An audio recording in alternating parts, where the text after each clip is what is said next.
Hello and welcome to Times of Bangladesh Digital. I'm your host Rubaid Iftekhar, and to talk about the ongoing FIFA World Cup, we have sports writer and football analyst Tawhid Firoz with us. Tawhid, welcome to our studios. Thanks a lot. We're going to talk about a match which nobody wants to take part in, the third and fourth decider. Absolutely. Your take on that? Well, I agree with you totally. This is a match which no team wants to take part in.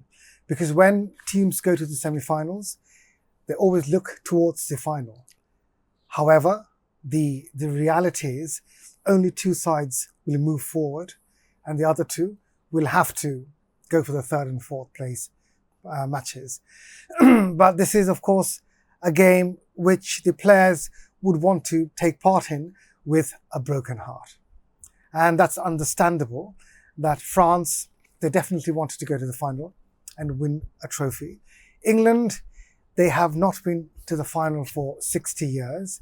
So I can understand, and a lot of football fans can understand their pain. So they are going to go for the third and fourth place match, I would say, with with a little bit of heartache. Well, both the teams have a lot of history behind them. Of course. Do you think they will field a full-strength team for the bragging rights, or test some new bloods or new players? I'm certain that they would definitely try out new players because, of course, like I said earlier, this is not the finals and third and fourth. Not totally insignificant either. However, they've got players on their bench who did not get a chance to play in the regular matches. So the coaches of both sides would want to check and try out the new faces. And the chances are very high that both sides would be fielding young players who were on the bench and did not get a chance to play in the other matches. So it's going to be possibly a mixture of veterans and young players. Of course, some personal accolades are also up for grabs. Of course, Harry Kane and Kylian Mbappe chasing the Golden Boot. Precisely. One with 7 goals, someone with 8 goals, and maybe finish with a smile.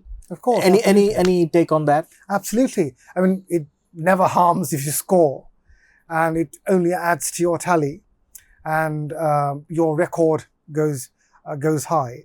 So, and definitely the accolades you spoke about earlier. So yes, it is on one side, it is, I would say, not the most important match at this moment. However, if you take these into account, it's not that insignificant either. So they would definitely want to score, definitely want to go back home, heads held high. And for England, if I may just add a few lines, the British economy has been on a very volatile state for some time. And due to the World Cup, according to BBC reports, the economy saw, I would say, 7 point something Surge. of a surge.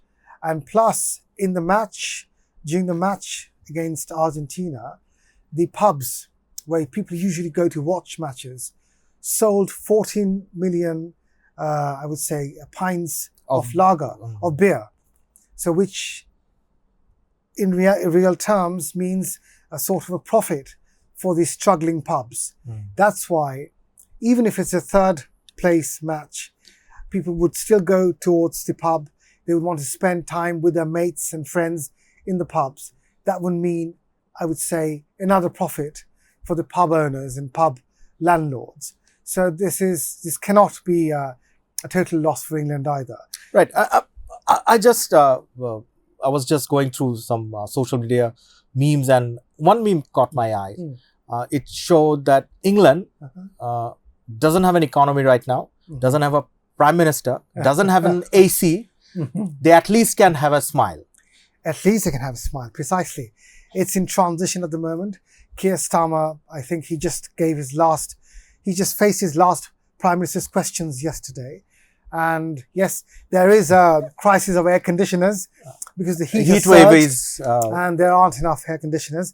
Yes, the last thing they would want is to end the World Cup on a high note and with a victory, so the boys can come back home with a third prize and the pubs can have a, I would say, a roaring business.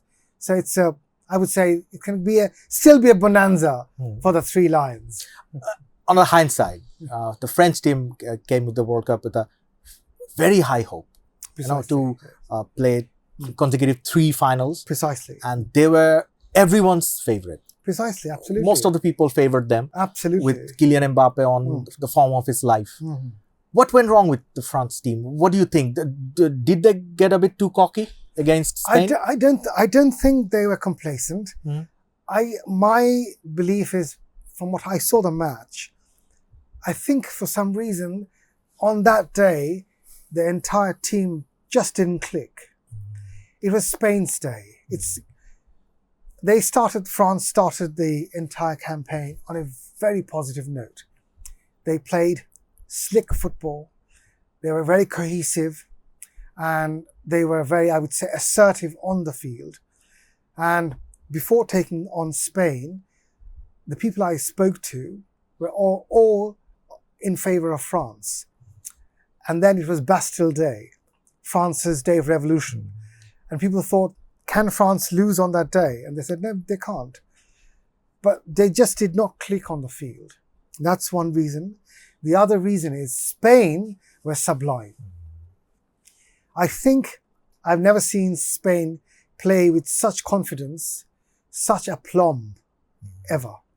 Because at one point, they seemed to be playing around, toying with France. Right. Tawhid, we are almost out of time, but before we go, your comments on this wonder kid, Spain's wonder kid, Lamine Yamal, is he going to be the next big thing? I think he's going to be Spain's, I would say, talisman or messiah, if you can call it, in the next World Cup. He's still very young. He's 19. And within 4 years' time, if he does not sustain any injury, he's going to be a key player, a linchpin. He's still, I would say, a pivotal part of the Spanish side.